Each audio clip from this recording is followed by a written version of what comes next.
They celebrate Christmas, but the Lord will burn them in the lowest hell, for they don't have the Christ in their hearts. They love Christmas bonuses, they love Christmas gifts, they love Christmas parties, but not Jesus. God hates them, for they don't have the Christ in their hearts. They are feasting, eating, and drinking in Noche Buenas, but the lake of fire will devour them, for they don't have the Christ in their hearts.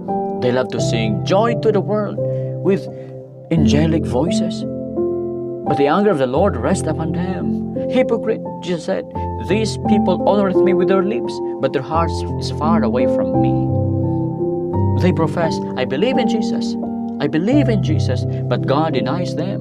For by their fruits you shall know them. The Bible says, not everyone says to Jesus, Lord, Lord, shall enter into the kingdom of heaven, but he that doeth the will of the Father. These people love to disobey the command of the Father, for they don't have the Christ in their hearts. They give and receive gifts, but they rejected the greatest gift of all, Jesus. God will reject them too, for they don't have the Christ in their hearts. Do you have the Christ in your heart today?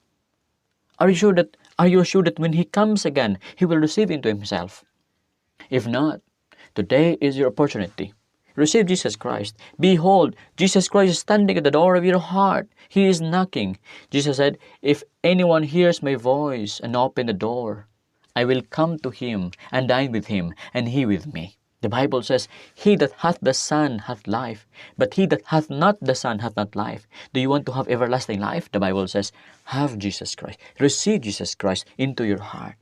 This is Christmas. If you receive Jesus Christ as your Lord and Savior, you shall be saved. Thank you very much for watching. This is the Truth Bible Program.